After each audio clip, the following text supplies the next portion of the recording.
Welcome to Resolve IBS and IBD Naturally. I'm Courtney Cowie, a nutrition therapy and functional diagnostic nutrition practitioner. If you are struggling with the symptoms of IBS or IBD and want to get to the root cause of your symptoms so you can take back your health through a whole person approach, this podcast is for you.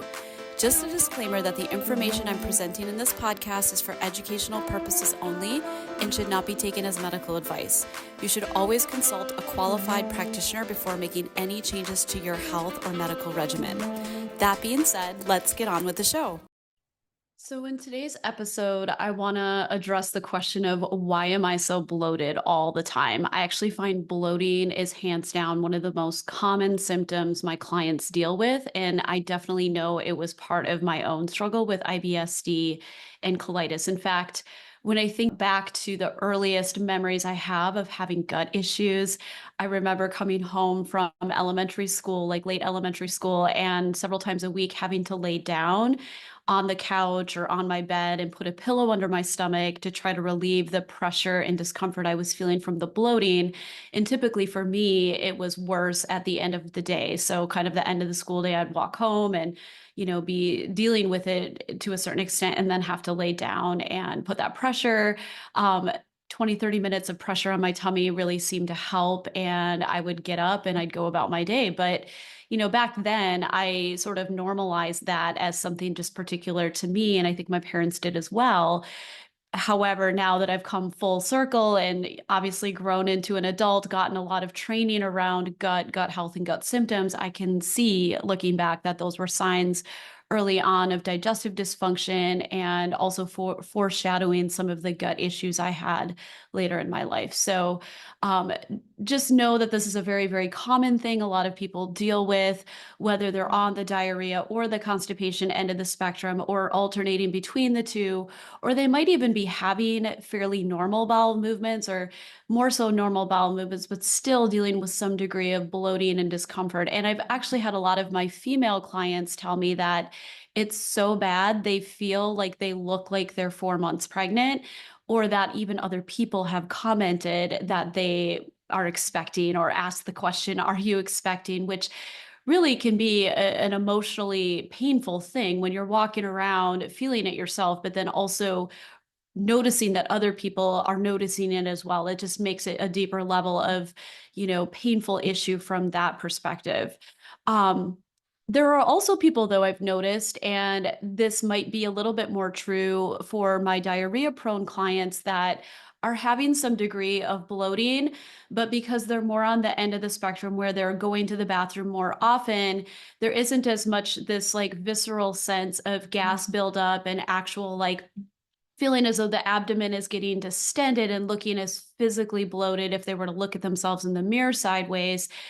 That's probably a little bit more relevant to the constipation prone folks that I work with. However, I would still argue that that buildup of gases and just excessive gas production is often very much a part of diarrhea prone gut issues as well, whether you've got an IBS-D diagnosis or you're in the IBD camp.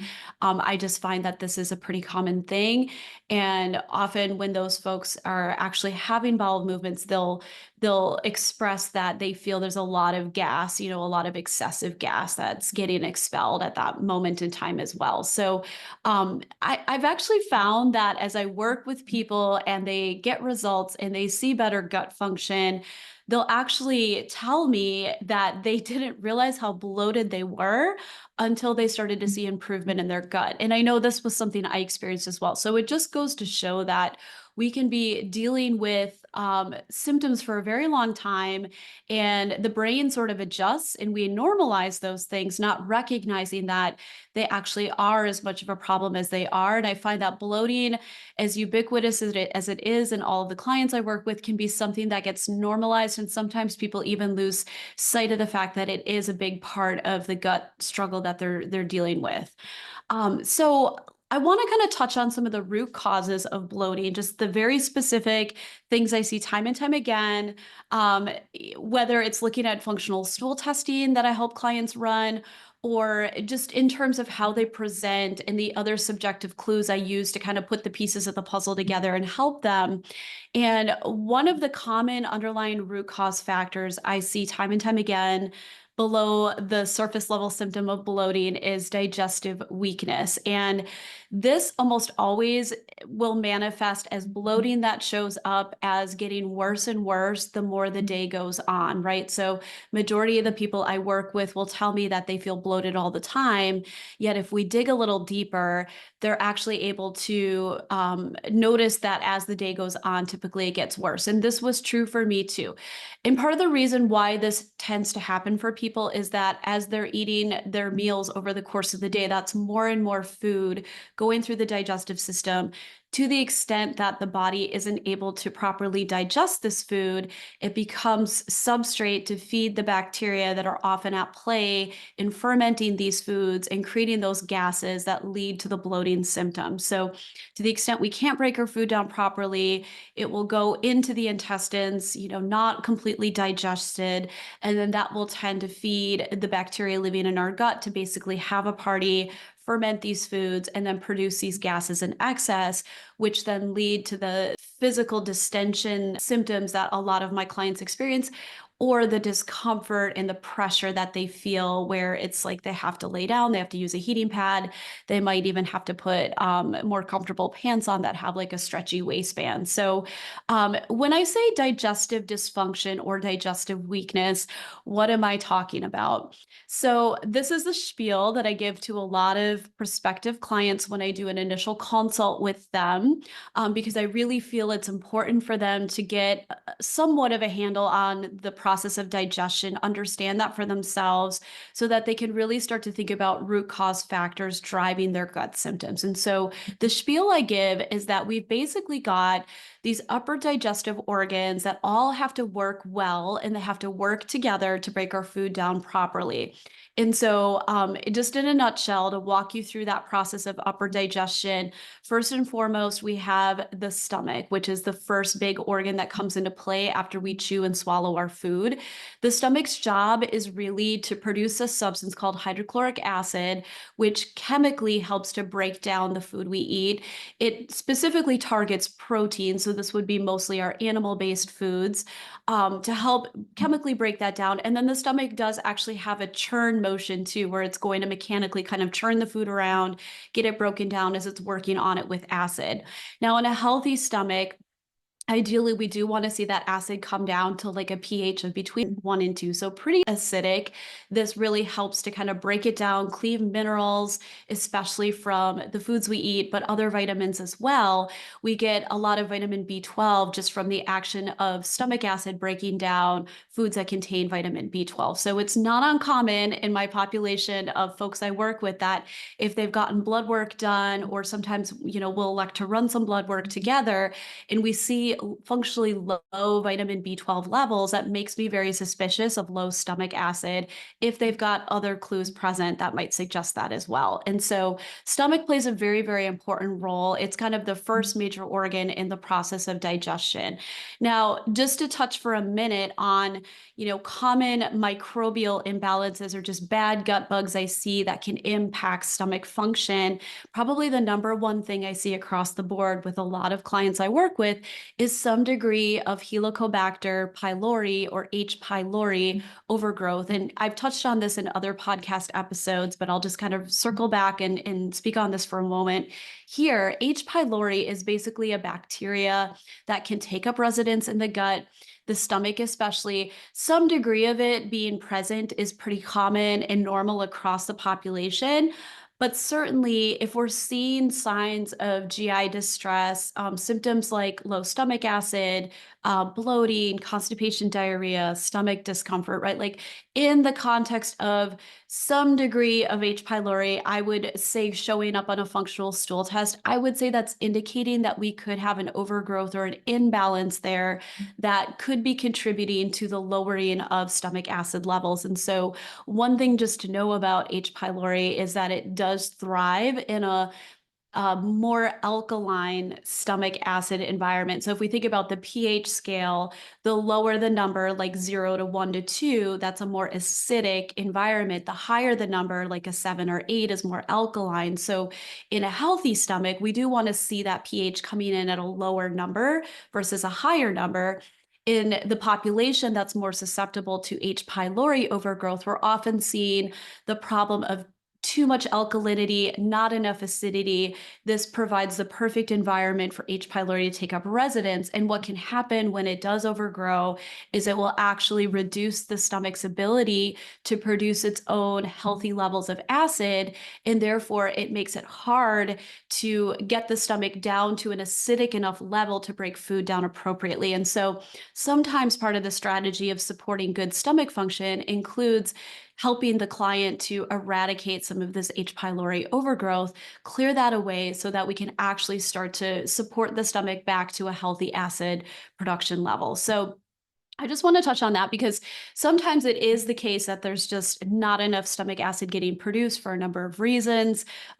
Lifestyle stress is probably the biggest one I see driving acid levels down in most people, because when we're in a state of go, go, go, fight or flight, as we call it, right? Like that's not the time for the stomach to be producing acid and breaking down food. That's the time to be supporting blood flow to the extremities so we can literally run and escape from a threat. And keep in mind, the brain doesn't know the difference between literal threats, physical threats to survival, like a bear chasing us, for example, versus a perceived mental stressor, which I would say is, the most common thing most people are dealing with today is those imagined threats that we feel because of all of the different responsibilities and expectations we have on us between work and relationships and hobbies and family and all of the things, right? So, just being in that mental state of feeling like we have a lot to do, it's hard to keep up. That really can take away from healthy digestion in the sense that it's driving this chronic stress response. So,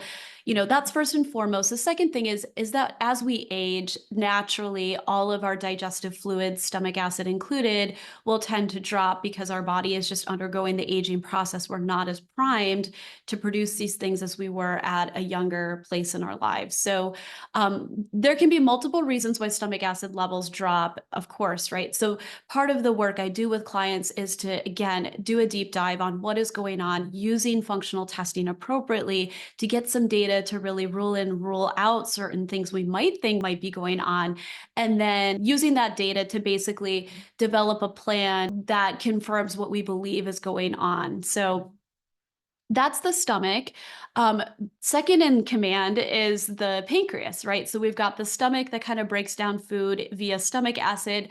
Next in line, we've got the organ of the pancreas, which plays a role in digestion as well as sugar handling. It's actually got both an exocrine and endocrine role to it. Now, when it comes to digestion, the role of the pancreas is to produce a digestive fluid called enzymes. And so enzymes are actually more alkaline in nature. Part of the beauty of enzymes is that when that acidic content is getting, dumped from the stomach into the beginning of the small intestine also, by the way, produces its own enzymes as well. It'll immediately get worked on by these enzymes to help bring that acidic pH of the stomach contents down to more of a neutral level. So this food is more of that neutral pH as it makes its way through the small intestine. However, similar to the stomach, the pancreas too can also drop in its ability to produce pancreatic enzymes. And so in a more severe type of condition, we would call this pancreatic insufficiency. And so this is, again, a condition that can be diagnosed and treated by a lot of GI doctors, but certainly through specialized stool testing, we can see clues that would point us to think that this might be at play. And of course, if we're not producing enough acid, we're not producing enough enzymes, again, we're setting the stage for not having that food getting broken down properly and then making it into the intestines and becoming more of a fuel source for bacterial growth and overgrowth. So with enzymes, mostly what they are targeting, working on, are more of the carbohydrates. So your fruits, your vegetables, your starches, your grains. And again, all of these digestive fluids are very important together. I do tend to see that if we see cases of stomach acid dropping off, it's not uncommon to also see pancreatic enzyme production starting to drop off as well. It's kind of like these organs all sense into one another and work together via the brain. There's a lot of feedback loops that happen in the process of digestion, whereby if the brain senses the stomach isn't able to produce acid to full capacity, often that pancreas will start to get a little bit lazy in its ability to produce enzymes as well. And it does make sense in that the law of energy conservation, right? Like if the body as a whole is just sensing that it doesn't need to be producing as many digestive fluids to break food down, it's not often going to drop at just the level of one organ. We're going to see kind of the drop off across the board. And or if there just isn't enough energy available to digest food properly, produce these digestive fluids, we're not going to see usually just one organ drop off. Typically, it's a drop off across the board. So again, these are clues that I look for in specialized stool testing to try to get an understanding of, are we seeing just one upper GI organ that's weak in its function, or are we actually starting to see multiple organs weak in its function? So the pancreas, again, very, very important along with the stomach for breaking down food appropriately. Now, the last couple of organs that play a role in breaking down food are the liver and the gallbladder in tandem. And now, just to touch on real quick, I do talk with a lot of people who have had a history of gallstones specifically, and because of that, have had their gallbladders removed. You don't technically need to have the gallbladder there to have a working liver with the ability to produce digestive fluid called bile, which works on fat specifically. However, having that gallbladder removed can inhibit the ability of the liver to produce bile and release it appropriately during digestion to get good breakdown of fats. And I'll describe that in just a second. But essentially, this substance called bile, it's a different type of digestive fluid in that it targets fats. It basically helps to break down these larger fat molecules into smaller molecules called essential fatty acids, similar to the way your dishwashing detergent will cut grease on dishes, right? Like it works in a very similar manner.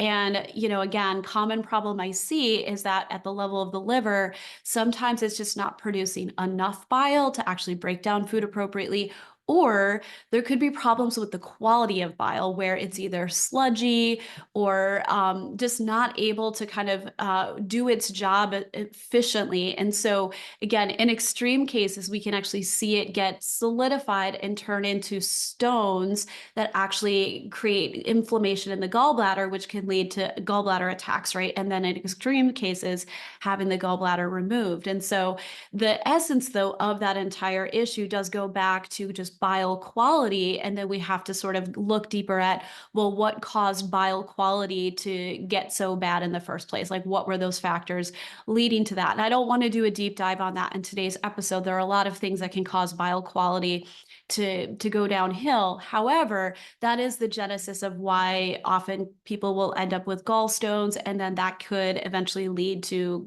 getting their gallbladder removed. So just understand that if there are issues with bile quality, either proper amounts of it or quality of it, it will make it harder then to break down fats in the foods we eat. And so fats are present in fatty cuts of animal meat. They're present in the cooking oils and fats we use. They're present in nut and seeds, right? So most of the time we're eating, we're going to be having at least one or more foods that have a good amount of fat. And just like protein and carbohydrate, if our fat isn't getting broken down appropriately, that will lead to, undigested food, again, setting the stage for bacterial overgrowth. Fats, especially if they're not getting broken down, can often lead to a lot of bloating, discomfort, sometimes even foul smelling gas, unusual things in terms of bowel movements where we might be seeing like a greasy film or floating stools, excessively foul smelling stools. All of that can be signs of undigested fat going through the intestines, which again can be inflammatory because it's meant to be broken down and properly absorbed by the gut. So all of these organs play a role, right? And if we see one or more of them starting to go offline, that can absolutely set the stage for bloating. And it really doesn't matter if it's stomach acid, enzymes, or bile, all of them equally, if they go low or are insufficient or of poor quality, can set that stage for bloating as the first symptom to show up in that chain. Because again, we're seeing this undigested food making it into the intestines. And typically what will happen is it will cause bacteria to feed off of it, and then the bacterial byproducts will create a lot of gas that leads to the bloating. So I would say hands down, I would go so far as to say in almost every case of bloating, there is some degree of upper digestive weakness. And we just have to sort of pinpoint which organ or organs are involved in that and try to come up with a plan to restore function properly. Another issue that kind of hinges on upper GI dysfunction, right, like digestive weakness, is the condition of small intestinal bacteria overgrowth. Now, this is something that, again, a lot of clients come to be diagnosed by a GI doc with, and this can be diagnosed. The gold standard of test to diagnosis is the lactulose breath test. It measures hydrogen and methane gas output after, within certain time intervals after drinking a lactulose containing solution, which is a type of sugar that does not get broken down fully by the body, and so it can feed bacteria. So what's happening is we're measuring what amount of bacteria is present, or we're getting kind of an indirect read on, based on levels of gases that are breathed out during this test, we can make a safe assumption of how much bacteria is actually overgrowing in the gut, leading to this amount of gas production. And so again, key point for this particular condition is that these bacteria live in the small intestine. And so ideally, when we're looking at where the healthy bacteria in the gut should predominantly reside, predominantly they should be in the large intestine. That is the intestine that is home to the majority of our good gut bugs. It's, called our microbiome. That's where we want to see our fibers fermented.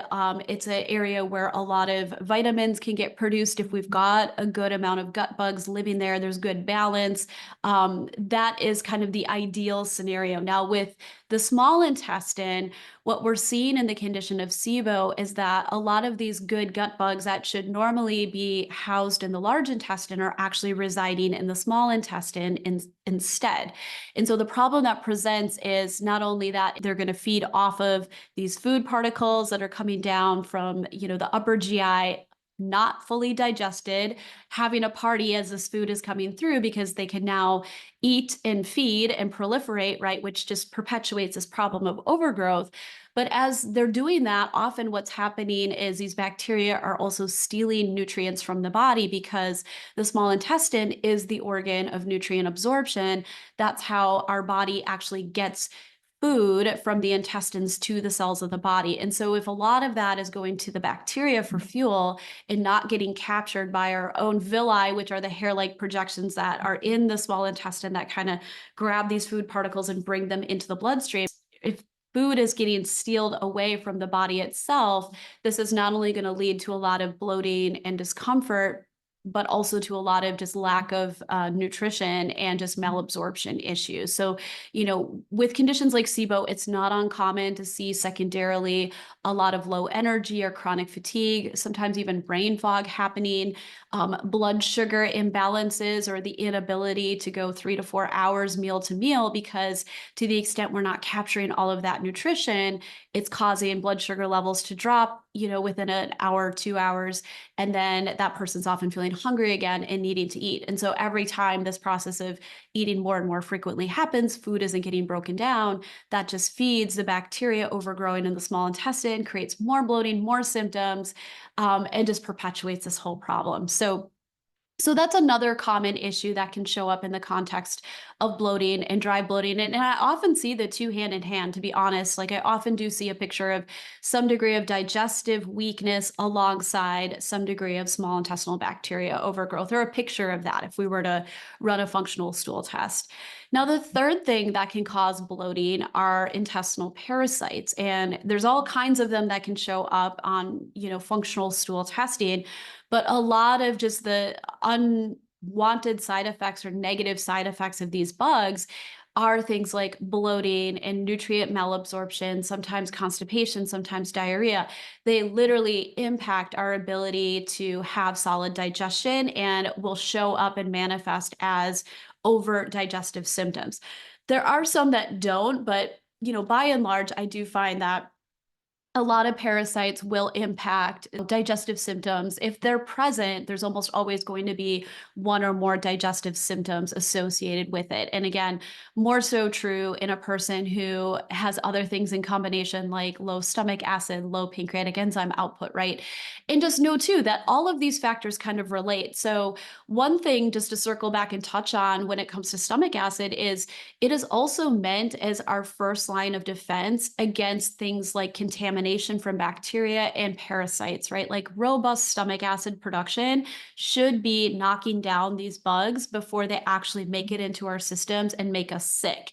And so part of the weak foundational factor that can set the stage for things like parasites in the gut is not having enough stomach acid, which is why, in my opinion, if there's any degree of stomach weakness or dysfunction, we almost always have to start there to get the whole GI system working properly again and prevent future issues like parasite reinfection, small intestinal bacteria overgrowth recurrence from happening. If we don't get the stomach doing its job properly, it's going to make it very hard to actually prevent these issues from coming back in the future. So just understand that.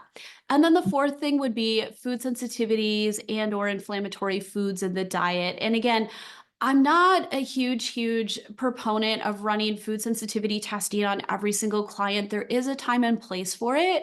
However, I often see food sensitivities as a secondary issue to things like poor digestion, parasites present, bad bacterial overgrowth, right? Like bad bacterial imbalances. And so these things will often actually set the stage for an inflamed gut and make it hard for the digestive system as a whole to handle eating a variety of foods. And then you add to that certain foods, just the way that they're designed, have more what we call antigenic components to them, making them either harder to digest and or just a little bit more likely to be stimulatory to the immune system. And so depending on a person's diet, if they're eating a lot more of those types of foods in combination with these other GI weaknesses, that can really just exacerbate the problem of bloating.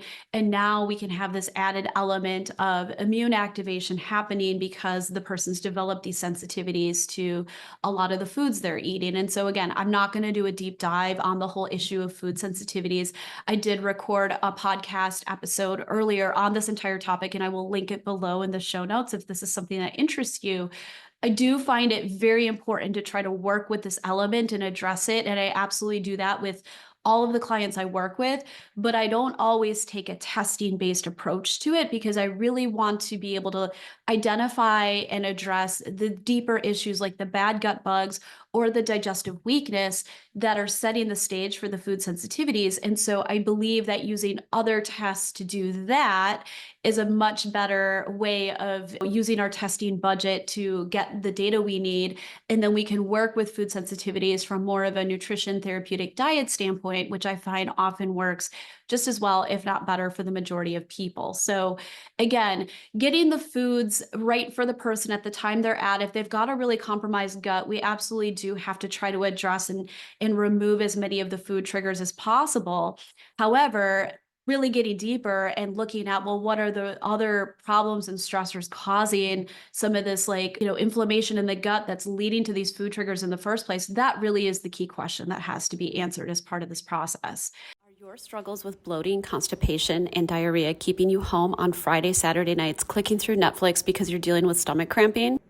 Or simply need to have a bathroom nearby? Have you stopped being active and joining your friends at the gym because it flares your symptoms and wipes you out for the rest of the day? How about avoiding social gatherings involving food because of extreme anxiety over food reactions or sudden bathroom runs in public? Or because you are too embarrassed to explain your limited diet to others? The isolation, loneliness, and depression that comes with an IBS or IBD struggle is real and often worse than the physical symptoms. I'm here to tell you that you deserve better than just living with this reality and suffering alone. From a person who has lived this nightmare and come out the other end and who has helped many others do the same, there is hope and you are worth the investment. Click the link below to schedule your free 15-minute gut check call. Now, there are other secondary imbalances that can show up in the body outside of the gut that can very much impact gut function and also lead to things like bloating. And as I go through this list, just understand that this is a bit of a chicken and egg as well, because to the extent we have a compromised gut, weak digestion, bad gut bugs in the gut, all of this can then impact other organs and other systems of the body. And so, sometimes when a client comes to me, it's hard to know at the point in time we meet what came first in the order of things breaking down, right? Like, was it the gut that broke down first and then that led to low thyroid function?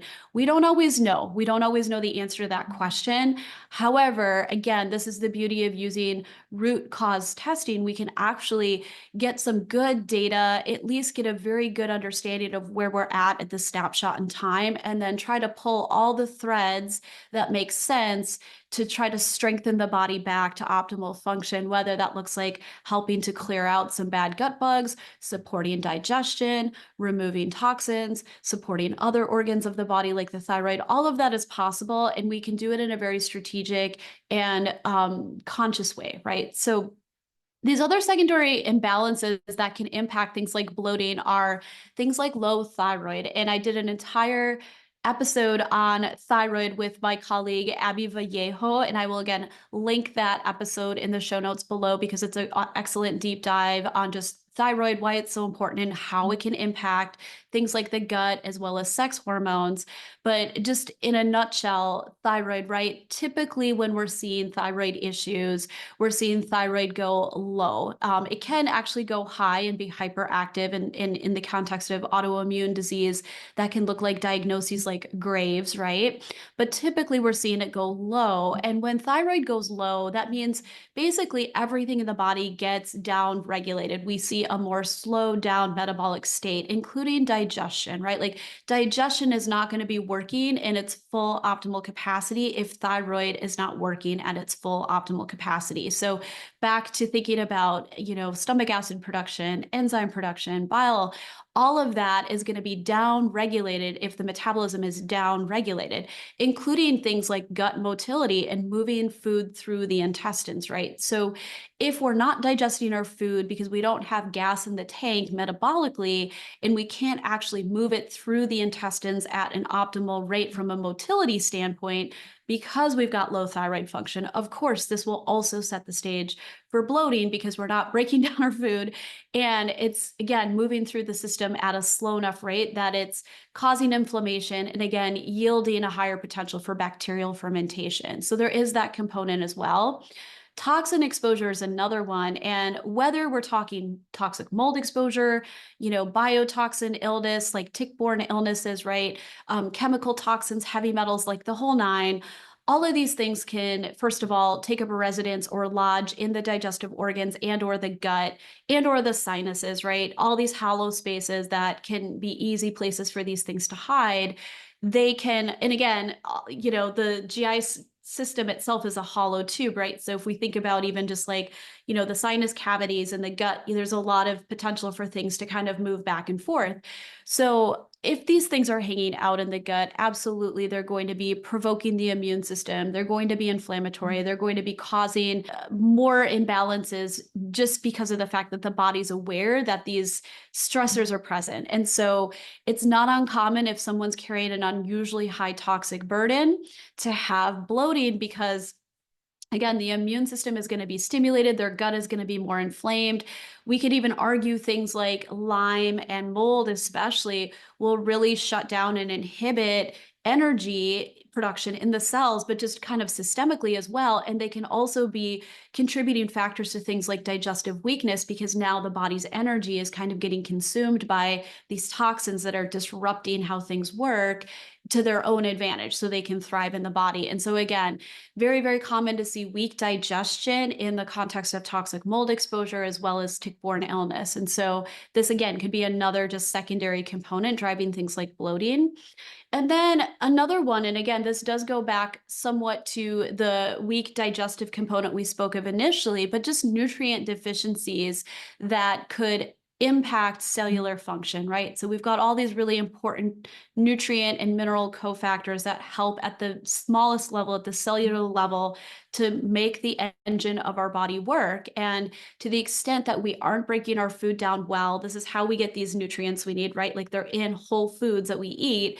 If we aren't eating enough whole foods or we're not digesting them very well, that over time can lead to very specific nutrient deficiencies that can make it hard then to run the engine of the body. And again, this becomes a chicken and egg problem because once we have weak digestion happening, this is going to more likely set the stage for nutrient deficiencies. But at the same time, once we have nutrient deficiencies that are set, in place, it can be hard to restore digestion because some of these cofactors that help support cellular function also help to support building these digestive fluids we need. For example, things like zinc help to support healthy stomach acid production. So to the extent we become deficient in zinc, it makes it harder for the body to restore its own acid production. Zinc is also a really important cofactor for a lot of other processes in the body and for supporting good immune function. So therefore, it can also lead secondarily to trouble clearing infections or recovering from illness, all those different things. So again, this can be supported and reversed through good diet change, as well as correcting some of these nutrient deficiencies as we're working on restoring good digestive function and clearing any bad gut bugs. But I just want to mention it because this is kind of one of those that is more of a deficiency driven component that can lead to bloating, right? And so as I mentioned, if we're not getting enough of these nutrient cofactors to support good digestion, good motility, good cellular function, good thyroid function, we're going to often see bloating as a byproduct because everything is just running on sort of a slowed down, less gas in the tank type of scenario. So the fix for all of these things, I just want to talk a little bit about that, or essentially how I would approach trying to get the data I need to help a client get to the bottom of their bloating and fix this hopefully for the long haul. So I want to mention just two very specific tools that I work with that are just critical to this. And the first one is doing a deep food journal analysis. So all of my clients, I ask them to write down everything they eat and drink for at least 3 days. I'll have them do this several times throughout the 3 months we work together because I really can't help them totally troubleshoot bloating if I have no clue what they're eating. And this is also coming from the reality that the foods we eat are so critical to how digestion works. And I want to be able to identify, are they consuming foods that are inflammatory? Are they consuming foods that, are not nutrient dense or contain different components that I find time and time again tend to provoke gut symptoms for my clients? But are they eating foods that are denatured and processed? What does the majority of their diet look like? Other simple things like, are they hydrating properly? Are they drinking enough water? Do I see that they're eating foods that are full of vitamins and minerals or not? These are very critical pieces of information that I like to gather as part of just the whole person view I look at with my clients to help them troubleshoot how to help them fix the problem of chronic bloating. And so we definitely always are going to attack this from a food journal and a nutritional change perspective. And that's where having a plan to help them map out those changes step by step over time really helps lay that foundation for how are we going to get you to a place where you can maintain these results and hopefully kick the bloating problem and it won't be an issue you ever have to deal with again. And so that's part of the lifestyle prevention plan in my 3-month program. Now, the other part, which is part of the root cause test method that I work with as part of my 3-month program, is running a really good functional stool test. And this is one of the root cause tests that I do often recommend to clients, especially my clients struggling with gut issues, because I find it so important to get data on what is really going on beneath the surface. We can guess about it all day long, but I'm telling you, I've seen it time and time again. 2 different clients present with the exact same types of symptoms, and then I look at them from a functional stool testing perspective, and the root cause things, the data I'm seeing are wildly different. And this is the real catch, right? Like you can have diarrhea in 2 different people, but the things causing that diarrhea could be so many different things, right? Like so many different factors could be happening to lead to that symptom result. And what I want to get clear on is, well, what are the actual factors that we can measure that give me good clarity that, okay, this is why you're having this diarrhea problem. Let's go ahead now and put a plan in place because we've got data to back it to actually address that. That's where I want to get in terms of my ability to really confidently go after and help with these issues. And bloating, same thing. I want to be able to identify as many potential imbalances or opportunities to help this client optimize their digestion, clear bad gut bugs, whatever the case may be, as I can. And I just find that running a good functional stool test is critical to that. So this is my whole spiel on bloating. I hope this helps just give you a deeper level of understanding and insight into how functional health, functional medicine, nutrition looks at trying to work on and troubleshoot problems like chronic bloating. And, as you're on the path of trying to get to the bottom of your health issues, including bloating, hopefully this will give you some deeper insight and things to think about in terms of where do I want to go to try to resolve this. And hopefully some hope too that it is possible to actually get a plan in place and improve something like this. In fact, completely eradicate a symptom like this if you get to the actual root cause factors driving things like bloating and you have a sustainable plan to prevent it from coming back. I mean, that's gold. That is gold for a lot of my clients. And, although this is such a common problem, I do find it to be one of the most emotionally painful problems simply because they don't feel good in their bodies. It impacts their ability to wear certain clothes. They often are experiencing a lot of discomfort and working with heating pads or laying down to rest because they don't feel good, right? Like this is a very, very common struggle, and or they feel anxious and afraid to go out and even partake in social events and going out with friends and family because of the food fear. Which foods am I going to eat that's going to now keep me on a heating pad for the next 24 hours because I'm so bloated. So again, hopefully this was helpful and I look forward to connecting with you next time. Did you find this episode informative and helpful? I'd love to have you leave me a 5-star rating. Do you have questions about holistic approaches to optimizing gut health that you'd like to ask? Please leave your question or comment below, and I will be sure to address it personally or cover it in a future episode. Be sure to check the show notes for any resources mentioned in today's episode. See you next time.